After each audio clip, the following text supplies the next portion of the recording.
అంతరంతరాలలో మనసుల్లో నేను తన్ని చాలా అప్రిషియేట్ చేస్తూనే ఉండేవాడిని. ఒకరోజు సడన్గా ఫోన్ కాల్ వచ్చింది. బాబుకి చరణ్కి ఒక దెబ్బ తగిలింది సార్, గబుని హాస్పిటల్కి తీసుకెళ్ళి అనగానే ఎలా ఉంటుంది, ఏం దెబ్బ తగిలింది, ఎంత తగిలింది, ఎంత ఇదేంటి, ఈ యాక్షన్ సీక్వెన్స్ అంటున్నాడు మాకు తెలుసు అనేసరికి ఏంటి ఏం దెబ్బ తగిలింది సార్, మీకు ఫోటో పంపిస్తానని ఫోటో పంపించారు. ఫుల్ ఈ కన్ను కన్నంత ఎర్రగా అయిపోయి కిందంతా రక్తం ధారతో వస్తే ఆ స్టిల్ చూసిన తర్వాత కన్నుకి ఏమైనా అయిందా, కన్నే పోయిందా అనే భావంతో కంగారు పడిపోయాం.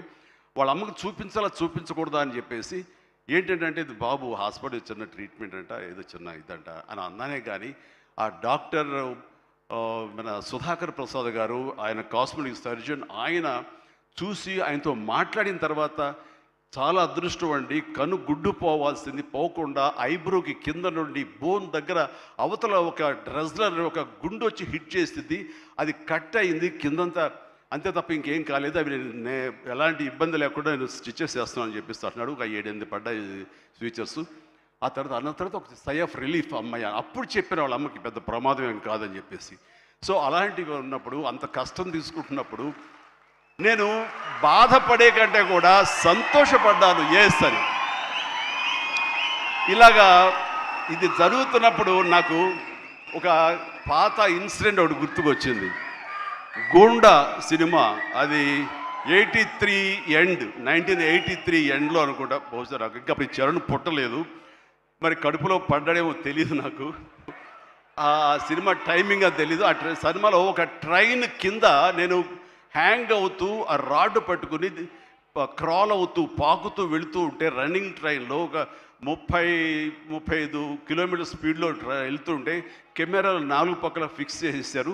అలా చేసుకుంటూ వెళ్ళిన తర్వాత అక్కడ మా నాన్నగారు ఉన్నారు. ఆయన అప్పుడప్పుడు నా షూటింగ్స్కి వస్తుండేవారు రాజమండ్రి అటు వెళ్ళినప్పుడు.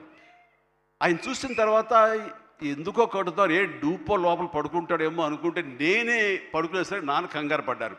ఒక 2 కిలోమీటర్ల తర్వాత బండి ఆగింది. అక్కడి నుంచి మళ్ళీ తిరిగి వెనక్కి వచ్చేసరికి నాన్న కంగారుగా, ఇంత కష్టం పడాలా నువ్వు, ఇలా చెయ్యాలా, ఇలాంటి షార్ట్గా డూప్లు ఉంటారు కదా, నువ్వెందుకు వెళ్ళాలి, ట్రైన్ కింద నువ్వు దూరటం ఏంటి, వెళ్ళటం ఏంటి, ఒక 3 ఇంచెస్ కిందకి వెళ్తే కంకర్రాళ్ళు తగులుతుండే కదా, ఏమైపోతావు అని చెప్పేసరికి నాన్న ఇలాంటి చేయకపోతే కనుక మరి నా అభిమానులు ఎలాగా ఆనందపడతారు, వాళ్ళని అలరించడం కోసం నేను చెయ్యాలి, మీరు ఇలాంటివి చెప్పి నన్ను డిసప్పాయింట్ చేయకండి, మీకు తెలియదు ఊరుకోండి, ఏం పర్లేదు, ఏం కాదు, అన్ని దగ్గర జాగ్రత్తగా ఉన్నాం కదా అంటే, ఇప్పుడున్నంత సేఫ్టీ హార్నెస్లు కానీ సేఫ్టీ ప్రికాషన్స్ కానీ ఆ రోజులు లేవు.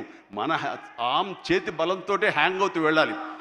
అండ్ అది చూసిన తర్వాత నాన్న ఒక మాట అన్నారు, రేపు పొద్దున ఇప్పుడు అమ్మాయి కడుపుతో ఉంది, అది అమ్మాయి పుడతారు అబ్బాయి పుడతారు మాకైతే తెలియదు, కానీ వాడు అబ్బాయి అయితే కనుక వాడు రేపు పొద్దున సినిమాలోకి వస్తే కనుక వాడు స్టార్ అయితే, వాడు ఇలాంటి కష్టాలు పడితే, ఇలాంటి దెబ్బలే తింటే నా బాధ ఏంటో నీకు అప్పుడు తెలిసి వస్తుందిరా అని చెప్పి నాన్న అన్నప్పుడు లేదు.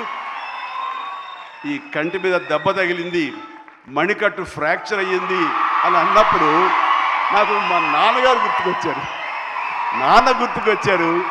ఆయన ఆ రోజే అన్నారు, ఆయన నోటి వాక్యం, ఆయన నోటి ఇది, ఆయన బాధతోటి ఉద్వేగంతో అన్నా సరే, ఈ రోజున నా బిడ్డ కష్టానికి ప్రతీక, ఏది ఈజీగా రాదు, nothing is short cut, nothing comes, అడ్డదారులు ఏది రాదు, ఆ కష్టపడితేనే వస్తుంది. ఎస్, అలా కష్టపడ్డాడు. ఈ సినిమాకి అంత మన్నలను పొందారు మీరందరి చేత. ఈ రోజున పెద్దయే అనిపించుకుంటున్నాడు, రామ్ చరణ్ కాదు అనేలాగా ఉంది అంటే కనుక అది చాలు. ఆ బిడ్డకి ఆశీస్సులు మీ అందరి నుంచి ఇలాగే ఉంటాం.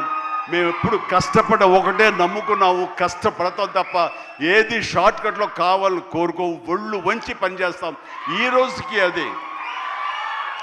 ఈ రోజు కూడా చిరంజీవి గారు మీరేంటి 2 పూటలు ఇంకా ఎక్సర్సైజ్ చేస్తారంటే, అవకాశం ఉంటే 2 పూటలే చేస్తాను, బట్ ఒక పూట మాత్రం చాలా ఖచ్చితంగా చేస్తాను.